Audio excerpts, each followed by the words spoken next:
اچھا، میں نے آپ کو 3 چیزیں بیٹے بتائی تھیں. یہ ہے آیت نمبر 178. حدود، قصاص اور تعزیر. تعزیر. حدود کے ساتھ سب کو یاد ہے؟ جی الحمدللہ. ہوم ورک کیا ہے؟ جی جی سر. اچھا جی قاری صاحب، تعزیر کی شے تھوڑا سا مجھے سمجھا دیں، تعزیراً سمجھا دیں. نہیں قاری صاحب کنسیپٹ ہونے چاہیے تھے. مستقبل کے قاضی ہیں،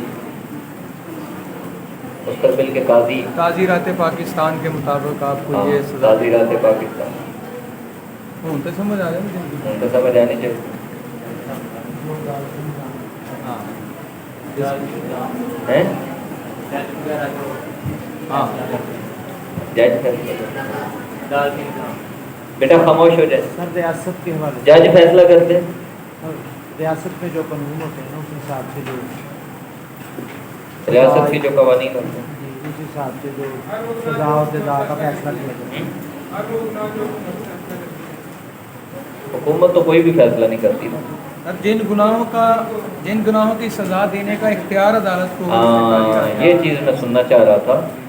وہ تمام تر گناہ جن کی سزا اللہ تعالیٰ نے متعین نہیں فرمائی، بلکہ اسلامی حکومت کے چیف جسٹس اور قاضی کو اختیار دیا ہے کہ وہ گناہ کے مطابق اور حالات کے مطابق اپنی سمجھ کے مطابق ریاست کی بہتری کے لیے جو چاہے سزا دے. اس کو کیا کہتے ہیں؟ تعزیر. یہ ہے تعزیر. حضرت صاحب یہ ہے تعزیر. یہ کیا ہے؟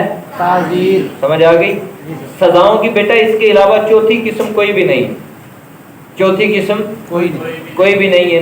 اب میں آپ سے سوال کرتا ہوں، ایک بندہ کوئی گناہ کرتا ہے، فار ایگزامپل وہ قرآن پاک کی بے حرمتی کر دیتا ہے، استغفر اللہ معاذ اللہ جی، قرآن پاک کی بے حرمتی کر دیتا ہے، استغفر اللہ کریم ہر ایک کو معاف فرمائے. اچھا آپ سارے وہاں موجود ہیں، آپ کیا کریں گے؟ آپ کیا کریں گے؟ آپ سارے موجود ہیں، آپ کے سامنے وہ یہ کام کر رہے ہیں، آپ کیا کریں گے؟ سب سے پہلے سر اسے روکیں گے. سب سے پہلے تو آپ اس کو روکیں گے، اسے سمجھائیں گے. دوسرے بات اس کے بعد جو اختیار حکومت کا ہے انہیں اس کی شکایت کریں گے، رپورٹ کروائیں گے کہ یہ غلط کر رہا ہے. نہیں مانیں گے تو قتل کر دیں گے. قتل کرنا ہمارے اختیار میں تو نہیں ہے سر. نہ اگر کی قتل کرتے ہیں جو اللہ نے منع کیا ہے. نہیں انہوں نے جملہ سنو نا. سر نہ ہوئے تھے پھر کی جذباتی مولویاں دے ہی تھے کام میں سر. نہ ہوئے تھے پھر کی حدود، قصاص اور تعزیر پڑھ کے بھی یہ کہہ رہے ہیں.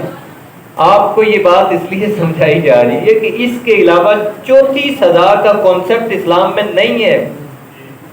حدود، قصاص اور اس کے علاوہ چوتھی سزا جس کو کہتے ہیں پبلک پنشمنٹ وہ اسلام میں نہیں ہے. قاری صاحب کہتے ہیں انہوں کٹ دیتا جائے گا، کٹ دیتا جائے گا. اپنا مفروض ہے ایسا نہیں ہے. آپ کسی بھی گناہ کی سزا خود نہیں دے سکتے. آپ خود نہیں دے سکتے. اگر کسی کے اوپر حد لازم ہوگی تو وہ بھی کون لازم کرے گا؟ قاضی، چیف جسٹس. قصاص لازم ہوگا تو کون کرے گا؟ Chief justice. تعزیر ہوگی تو کون کرے گا؟ چیف جسٹس یا ہائی کورٹ کا جج یا سیشن کورٹ کا، مطلب قاضی. عوامی سطح پہ کوئی بندہ بھی اگر قانون کو ہاتھ لے کسی بھی سطح پہ جا کے تو اس کو بھی سزا دی جائے گی. جس طرح کا جس لیول کا وہ جرم کرے گا اس لیول کی اس کو سزا دی جائے گی. اب سوال پیدا ہوگا کہ حضرت فاروق اعظم کے سامنے ایک بندے نے گستاخی کی، آپ نے سر قلم کر دیا. روایت موجود ہے، ترمذی میں موجود ہے، ابو داؤد میں موجود ہے. جواب دیں اس کا. آپ کے سامنے اس نے گستاخی کی، تلوار نکالی، قلم کر دی. کون جواب؟ اگر آپ کے دور خلافت کا یہ واقعہ ہے تو اس وقت وہ خود قاضی تھے. Very good. اس وقت وہ خود قاضی تھے. حضرت عمر فاروق رضی اللہ تعالیٰ عنہ کا جب زمانہ تھا آپ کے زمانے میں صدر بھی آپ خود تھے، جی چیف جسٹس بھی آپ خود تھے، سربراہ مملکت بھی تھے اور سپہ سالار بھی تھے، آرمی چیف بھی تھے اور دوسری طرف چیف جسٹس بھی تھے، تینوں عہدے آپ کے پاس تھے۔ یعنی ان کے پاس حق تھا کہ وہ اس کا سر اڑا سکتے تھے۔ وہ چیف جسٹس تھے، ان کا وہ ایکٹ پبلک ایکٹ نہیں تھا، بلکہ ان کا وہ ایکٹ تھا as a justice, as a جج، انہوں نے جج کے طور پہ سر قلم کیا۔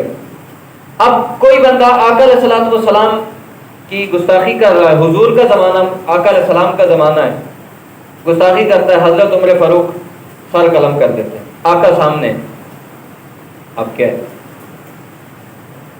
آپ بول رہے ہیں، اس کا جواب دیں۔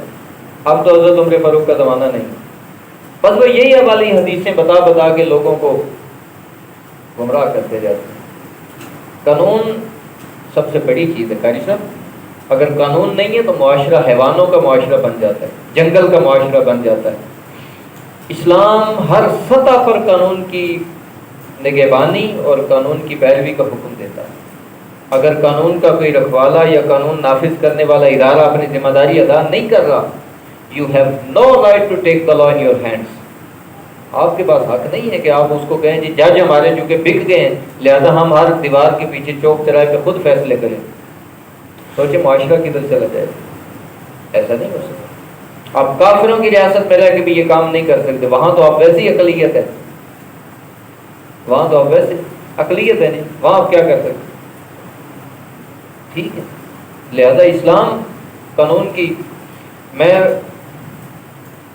کل اعوذ باللہ من الشیطان، یہ دیکھیں ایک آیت کریمہ میں آپ کو بتاتا ہوں۔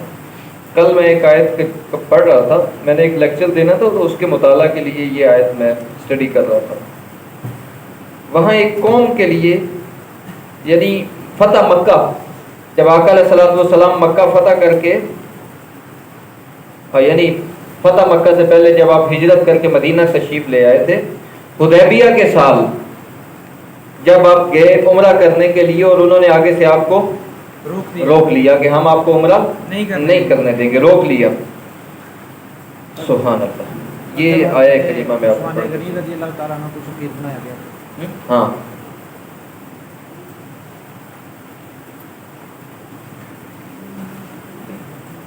آیہ کریمہ اس طرح ہے، وَهُوَ الَّذِي كَفَّ أَيْدِيَهُمْ عَنْكُمْ وَأَيْدِيَكُمْ عَنْهُمْ۔ آیت اس طرح سے ہے، اللہ رب العزت فرماتے ہیں کہ اگر ہمیں یہ اس بات کا خیال نہ ہوتا کہ وہاں کچھ لوگ مسلمان بھی ہیں تو ہم سارے کافروں کو تہس نہس کر دیتے، اللہ سارے کافروں کو تہس نہس کر تہس نہس کر۔ لولا رجال مؤمنون ونساء مؤمنات لم تعلموہم، تم نہیں جانتے، یعنی وہاں حضرت عمر فاروق نے جب آقا علیہ الصلوۃ والسلام نے معاہدہ کیا نا حدیبیہ کا ان کے ساتھ، کافروں کے ساتھ، کہ 10 سال کے لیے جنگ بندی کا اعلان کر دیا، صحابہ بڑے مایوس ہو گئے۔ روایت ہے آپ صاحب بخاری شریف میں، حضرت عمر فاروق جلال میں آ کے کہتے ہیں یا رسول اللہ کیا آپ اللہ کے سچے نبی نہیں ہیں؟ اتنی کمزور شرائط پہ آپ نے معاہدہ کیا کہ اگر کوئی وہاں مکہ کا کافر مدینہ آئے گا تو ہم اس کو واپس امانت کے ساتھ، امان کے ساتھ بھیج دیں گے، لیکن اگر کوئی مسلمان وہاں جائے گا تو آپ اس کو واپس نہیں لوٹائیں گے، مار دیں گے، قتل کر دیں گے۔ اتنی کمزور شرائط کے ساتھ یا رسول اللہ آپ نے معاہدہ کر لیا، کیا آپ سچے نبی نہیں ہیں؟ یعنی یہ مایوسی کن میں پیدا ہوئی؟ صحابہ کرام میں۔ آقا علیہ الصلوۃ والسلام مسکرائے، آپ نے جواب نہیں دیا کہ یہ آیہ کریمہ اللہ نے نازل فرمائی، فرمایا ہم چاہتے تو آپ کو حکم دے سکتے تھے کہ معاہدہ نہ کرو، مکہ پہ چڑھائی کر دو۔ کتنے لوگ تھے؟ 1500۔ کتنے لوگ تھے مسلمان؟ 1500۔ مکہ کی آبادی تھی 10,000۔ کتنی آبادی تھی کم و بیش؟ 10,000۔ اللہ نے فرمایا میں حکم دیتا، ہم چاہتے تو آپ کو کہہ دیتے تھے کہ حملہ کر دو، مگر ہم نے یہ حکم آپ کو اس لیے نہیں دیا کہ آپ کو نہیں پتا مکہ چھوڑ کے آنے کے بعد بھی کچھ مسلمان ہوئے ہیں لوگ، کچھ مرد اور عورتیں ایسے ہیں جو مکہ میں بھی مسلمان ہیں، آپ کو تو ان کا پتہ نہیں ہے۔ ممکن ہے وہ 1-2 ہی ہوں، امام راضی نے کہا صرف ایک مرد تھا، 2 عورتیں تھیں، ایک مرد اور 2 عورتوں کی خاطر اللہ رب العزت نے فرمایا خبردار مکے پہ حملہ نہیں کر سکتے۔ سبحان اللہ، یعنی یہ اللہ کا کام، سبحان اللہ، واہ، یہ اللہ کا کام۔ آپ کیسے انسانی جان کا ایسے دیوار کے پیچھے کھڑے ہو کے کہنا بڑھ دو. سر وہ بات رہ گئی تھی حضرت عمر فاروق رضی اللہ تعالیٰ عنہ نے جب آپ ہاں. صلی اللہ علیہ وسلم کے دور میں کسی کو وہاں قانون نازل، وہاں ابھی شریعت نازل ہو رہی تھی. جی وہاں شریعت، وہاں ایک ایک امر کے اوپر شریعت نازل ہو رہی تھی. وہاں تو سارا کچھ ہی آقا علیہ السلام تھے. چیف جسٹس بھی تھے، آرمی چیف بھی تھے، پریزیڈنٹ آف دا اسٹیٹ بھی تھے، بانی شریعت بھی تھے، جی اللہ کا رسول بھی تھے، شارع بھی تھے، شارح بھی تھے. وہاں تو سارا کچھ اللہ کے رسول کے سامنے جو عمل ہو رہا ہے، اللہ کے رسول کے سامنے جو عمل ہو رہا ہے، تو وہ اس عمل کی حیثیت قانونی ہے، اس لیے کہ وہ چیف جسٹس کے سامنے ہو رہا ہے. وہ عمل بھی پریزیڈنٹ آف دی اسٹیٹ کے سامنے کیا جا رہا ہے. اور پریزیڈنٹ آف دا اسٹیٹ ہی نہیں بلکہ اللہ کا رسول ہے جو بانی شریعت ہے، اس کے سامنے ہی عمل ہو رہا ہے. اس کے بعد دیکھیں، اب یہ تو ایک واقعہ ہو گیا، ایک بندے کو قتل کیا. اس کے بعد دیکھیں یہ جو آخری زمانوں کا واقعہ تھا، ذوالخیسرہ تمیمی آقا علیہ السلام کی بارگاہ میں اس نے گستاخی کی، اٹھ کے جانے لگا. حضرت عمر فاروق نے اسی طرح تلوار نکالی. اگر تو دوبارہ تلوار نکال کے مارنا جائز ہوتا تو حضور کھڑے ہو کے کیوں روکا؟ فرمایا خبردار رک جاؤ. یہ تو بخاری شریف میں 10 بار یہ حدیث آئی. فرمایا رک جاؤ. اگر آقا علیہ السلام کے سامنے وہ ایک واقعہ ہوا، اس کے بعد سوال یہ ہے 1000 بار لوگوں نے حضور کے سامنے گستاخی کی تو دوبارہ حضور نے اجازت کیوں نہیں دی؟ اس کا مطلب تھا کہ اس وقت ابھی شریعت کا یہ حکم نازل ہی نہیں ہوا تھا. ٹھیک ہے، بعد میں قانون بن گیا. اب بتائیں کہ آقا علیہ السلام کی باقی حیات طیبہ میں کوئی ایسا ہوا واقعہ؟ ٹھیک، یہ حضرت ابوبکر صدیق، یہ حضرت عمر فاروق کے زمانے میں، حضرت عثمان کے زمانے میں، حضرت علی شیر خدا کے زمانے میں آپ کو ایک واقعہ نہیں ملے گا. آپ یہ کہاں سے؟ اور رہی یہ روایت کہ من سب نبیا فاقتلوہ، من سب نبیا فاقتلوہ. آپ کی اسائنمنٹ یہ ہے، آپ میں سے جو لوگ شعیب بھائی، ایوب بھائی، قاری صاحب، عابد شداد صاحب، جو اس طرح کے لوگ ہیں جو ذرا زیادہ فیلڈ کے ساتھ تعلق رکھنے والے ہیں، آپ کی اسائنمنٹ یہ ہے کہ آپ یہ جو حدیث کی ایک کوٹیشن پیش کرتے ہیں، اس کا حوالہ تلاش کر کے لائیں. اچھا سبحان اللہ. سند کے ساتھ، سند کے ساتھ. دوسرا جملہ سنیں. نمبر 1، چلیں 2-3 چیزیں بتاتا ہوں. نمبر 1 تو آپ اس کا حوالہ تلاش کریں. نمبر 2 آپ اس کی سند تلاش کریں. اور نمبر 3 آپ اس حدیث کا حکم تلاش کریں. چلیں بس ختم ہو گئی بات. کلیئر کرنا. تیسری بات، چوتھی بلکہ، اگر آپ کو اس حدیث کا حوالہ بھی مل جائے، جی، اگر آپ کو اس حدیث کی سند بھی صحیح سند مل جائے، جو کہ صحیح سند اس کی نہیں ہے، میں کہتا ہوں مل جائے، پھر آپ کو اس کا حکم بھی مل جائے کہ یہ حدیث صحیح ہے. فار ایگزامپل تینوں چیزیں آپ کو مل جائیں، پھر بھی اس حدیث کا یہ مطلب نہیں ہے جو آپ لے رہے کہ جو نبی صلی اللہ علیہ وآلہ وسلم کی گستاخی کرے اس کو قتل کر دو، پھر بھی اس کا یہ مطلب نہیں. اب یہ آپ کا کام ہے کہ آپ اس کو تلاش کر کے لائیں. آپ میں سے بھی کوئی بچہ کوئی وہ کدھر ہے جو بڑی بچیاں ہیں، خاصہ عالیہ والی جو مریم، ٹھیک ہے، اس حدیث کا بیٹا حوالہ، اس کی سند، اس کا حکم، من سب نبیا فاقتلوہ، یہ ہے روایت. تلاش کر کے لائیں. انشاءاللہ عز وجل.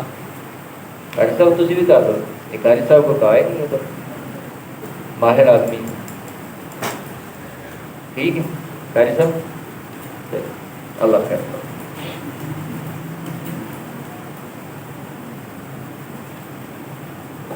اللہ 178 پوری ہو گئی سر آیت؟ ہاں نہیں، آیت تو ادھر ہی رہ گئی.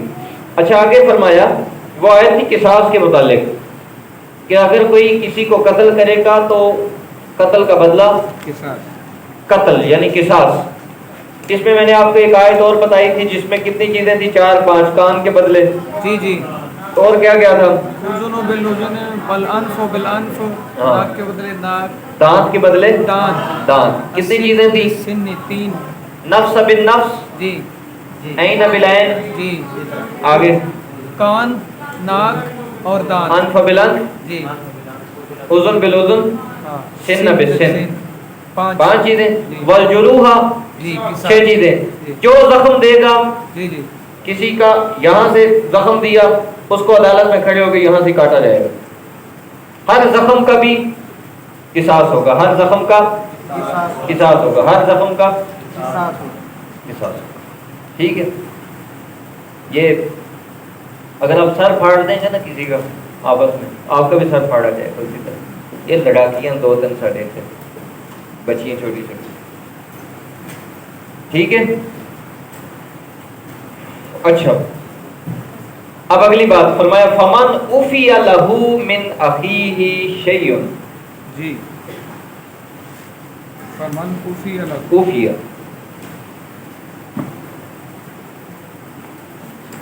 فمن عفی لہ من اخیہ اچھا یہ ہے جو قتل کرنے والا ہوتا ہے بیٹا اس کو کہتے ہیں قاتل جس کو قتل کیا جائے وہ مقتول مقتول اور جو مقتول کے گھر والے ہیں ان کو کیا کہتے ہیں ورثا شاباش کیا کہتے ہیں ورثا ورثا یعنی وارث ورثا اچھا فاعل کے وزن پہ مفعول کے وزن پہ ہاں اچھا اب جب یہ بندہ قتل ہوگا تو یہ جو اس کے وارث ہیں یہ کیس دائر کریں گے اس کے خلاف قاتل کے خلاف قاتل پر قاتل کے خلاف کہ اس بندے نے ہمارے بھائی کو قتل کیا لہذا اس کو بھی قتل کیا جائے اتنی تو بات ہو گئی کہ آپ عدالت اس قاتل کو بھی قتل کر دے گی یہ تو ہو گیا قصاص اگلی بات سنیں قرآن کہتا ہے اگر یہ ورثاء کہہ دیں کہ یہ جو قاتل ہے کوئی بات نہیں ہم نے اس کو معاف کیا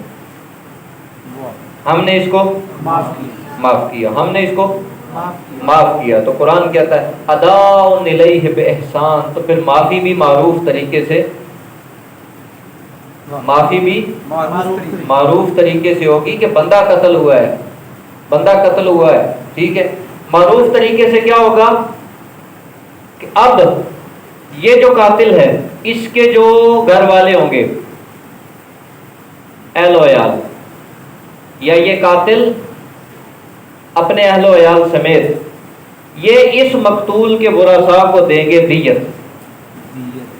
کیا لفظ ہے دیت کیا لفظ ہے دیت دیں گے اگر تو یہ کہہ دے مقتول کے ورثاء کہ ہم نے اس کو معاف کر دیا معافی کی صورت میں عدالت کہتی ہے معافی بھی کچی معافی نہیں پھر بھی دیت لازم آئے گی پھر بھی دیت لازم یعنی معافی دیت کے ساتھ ہوگی معافی دیت کے ساتھ ہوگی دیت کتنی ہے دیت کتنی ہوتی ہے جی 100 اونٹ دیت کتنی ہے 100 اونٹ اس زمانے میں سب سے مہنگا جانور اونٹ ہوتا تھا سب سے مہنگا جانور اور کتنی دیت بنتی تھی 100 شعیب ہارونی صاحب آپ سن کے ایک دفعہ پیروں کے نیچے سے زمین نکل جائے گی اس وقت پاکستان میں دیت کتنی ہے انا للہ و انا الیہ راجعون 7000 روپے 7000 روپے صرف 100 اونٹوں کی قیمت آپ کے پاکستانی قانون میں کتنی ہے 7000 اس کو مولا علی شیر خدا نے فرمایا تھا کفر کی حکومت چل سکتی ہے ظلم کی حکومت نہیں چل الٹیمیٹلی خاتمہ ہوگا آپ دیکھیں 7000 100 اونٹ آ جائیں یہ تعزیرات پاکستان میں یہ سر 7000 روپے قانون کی 2 قسمیں ہوتی ہیں ایک ہوتا ہے پینل کوڈ پی پی سی ایک کو کہتے ہیں پی پی سی اور ایک ہوتا ہے سبسٹینشیل لا سبسٹینشیل لا اس کو دوسرے نمبروں پہ پروسیجرل بھی کہتے ہیں پروسیجرل لا یہ پی پی سی ہے پی پی سی نے یہ بتانا ہے کہ اس گناہ کی یہ سزا ہے بس قاری صاحب قتل کی سزا قتل چوری کی سزا ہاتھ کاٹ دیا جائے گا شرابی کی سزا کوڑے مارے جائیں گے. جو کسی بے گناہ عورت پہ تہمت لگائے اس کی سزا 80 کوڑے مارے جائیں گے. پی پی سی کا یہ کام ہے, پی پی سی نے سزائیں بتانی ہیں. ٹھیک ہے, یہ ہے آپ کا سبسٹینشیل لا, پروسیجرل لا, جس میں آپ ساری تبدیلیاں کرتے ہیں. کون سا کام کون کرے گا, کون سا کون کرے گا. یہ آپ کی پروسیکیوشن, ایف آئی اے, آپ کی پولیس, آپ کی رینجرز, یہ ساری پروسیکیوشن کے جتنے ادارے ہیں وہ سارے اس کے اندر آتے ہیں.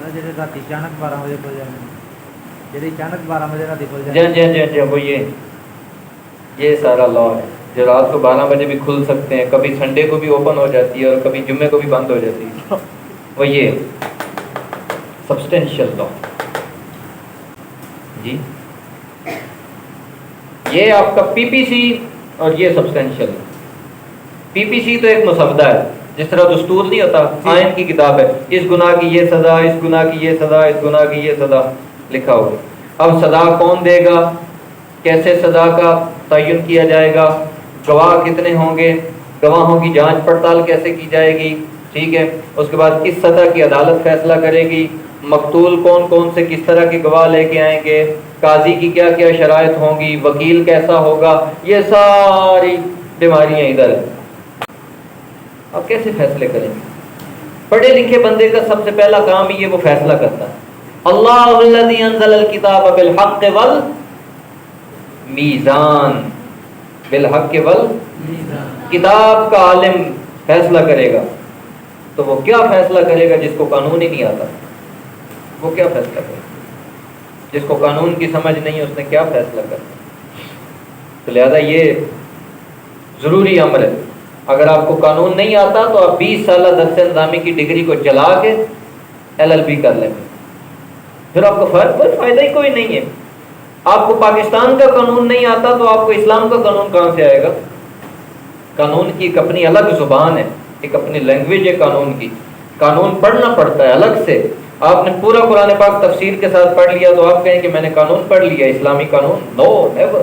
قانون ایک الگ شے ہے بھائی, قانون کی زبان ہی مختلف ہے. لازم بات ہے کہ اسلامی قانون نکالا قرآن سے ہی جائے گا, مگر وہ میں اور آپ نہیں نکالیں گے, وہ علماء نکالیں گے جن کی قانون میں اتھارٹی ہے, ماہرین ہے. ٹھیک ہے, تو لہذا قانون بہت ضروری ہے. کریں سر کاٹ دے. جی اچھا, میں بات یہ کر رہا تھا کہ قرآن نے کہا اگر ورثاء قاتل کو معاف کر دیں تو پھر قاتل اور اس کے خاندان والے دیں گے ورثاء کو دیت. دیت کتنی ہوگی؟ 100 اونٹ. یہ 100 اونٹ کس طرح ہوں گے؟ ان میں سے 25 اونٹ ہوں گے 5 سال عمر کے, 5 سال. 25 اونٹ ہوں گے 4 سال والے, 25 ہوں گے 3 سال والے, 25 ہوں گے 2 سال. اس طریقے سے ان کی کیٹیگرائزیشن کی جائے گی. تو ٹوٹل یہ 100 اونٹ دیا جائے گا. کن کو دیا جائے گا؟ جن کا بندہ قتل ہوا ہے, ورثاء. ذالک تخفیف من ربکم ورحمہ, یہ تمہارے رب کی طرف سے تمہارے لیے تخفیف ہے, ذرا ریلیکسیشن. اگلی آیت کون سی ہے جی؟